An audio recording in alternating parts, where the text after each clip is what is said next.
Who ordered the incremental extra roguelike? Hey guys, welcome back to another banger devlog. Here to hit you with a fantastic amalgam of roguelike and incremental. Without any further ado, this is what I did today. So, you'll see that there is a new character on the screen here. There was also no inventory. I do not know why that has disappeared, but never fear. Um, this is the roguelike part of the incremental game. So the idea is that each day you fly up, you break asteroids, you get minerals, you come back down, and there's an exchange rate here. And so I'll just click through here, but what you can do is you can actually exchange your minerals for gold. And you can see today it's not looking too good. You can only get 1 gold for 100 amethyst. But never fear, we've already got 1000 gold here. But this is how you get gold, and then this will fluctuate over time.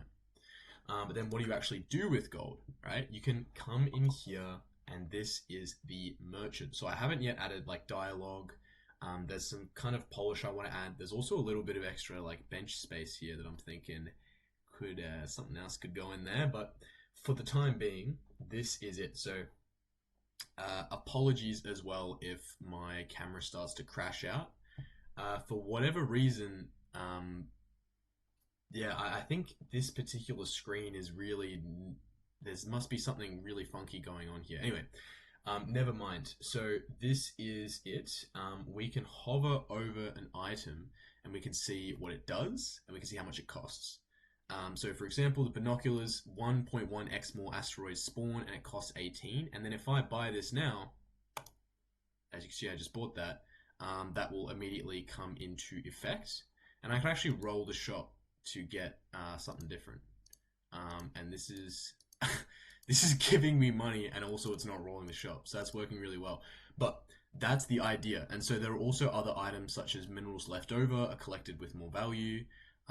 Box like does extra damage for the first brief period of the game. And so the idea with these is that during a run, you might not actually, or during your playthrough, you might not actually get enough gold to unlock every item. So you have to kind of be thoughtful about which items you might want to go for, which items you might want to upgrade. So you can upgrade items as well.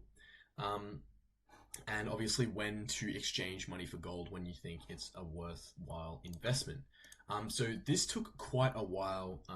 Actually, I was also going to talk about this video, but I'll talk about that in just a minute. So this was quite a difficult and time-consuming addition to the game. So the first part was obviously drawing all this art. Now this took quite a while. I'm by no means an artist. In fact, I would even say art is the hardest part of game development for me. So drawing these and getting these sprites to look decent was really, really time-consuming. There's also this little like upgrade arrow, which we would have seen if I'd been able to roll the shop, you would have been able to see that when the binoculars come up again, there actually would have been an upgrade arrow next to them, indicating that I could have upgraded them. There's also this text.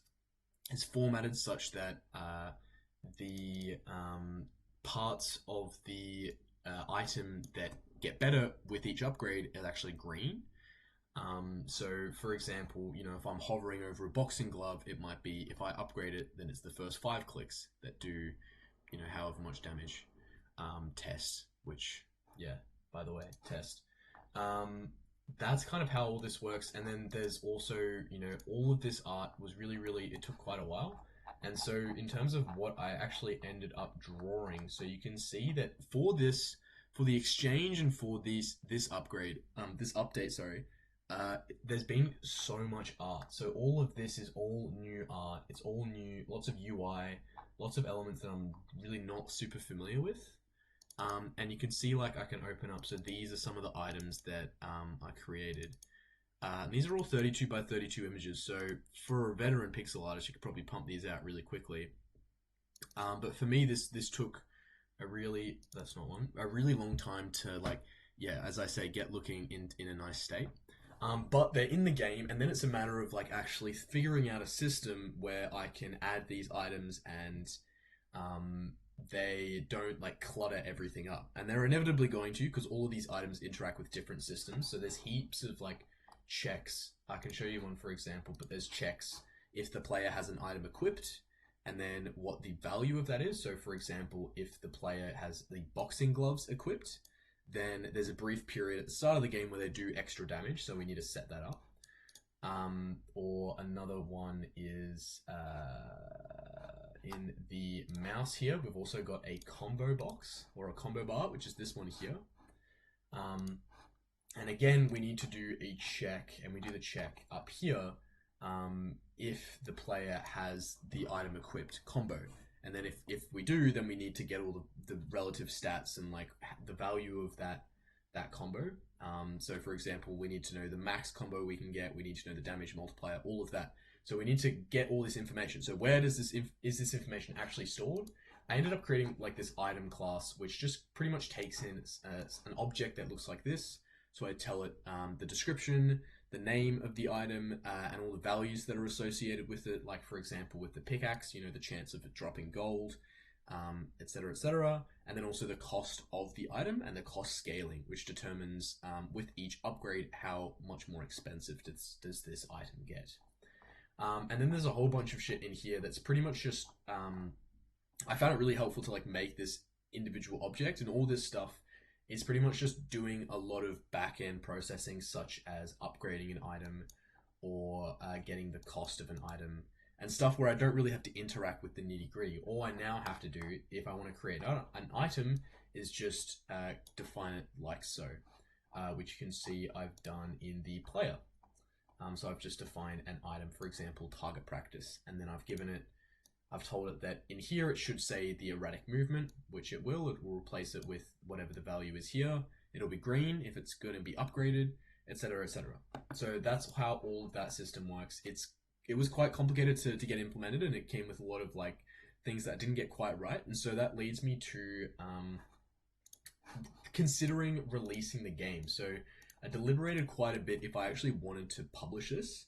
I ended up deciding for it. So what I ended up doing was actually creating a separate executable. So the game runs on a web browser.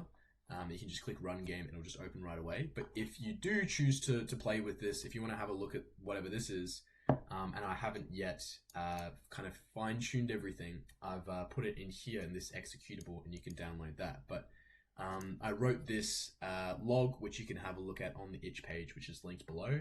But pretty much detailing what I added, what I'm planning to add next week or next time I'm able to work on the game. But in short, it's a whole bunch of shit that isn't actually in the game. So I would definitely recommend holding off playing the demo if you're just playing it for fun. If you do want to help out and give feedback, please, by all means, do so.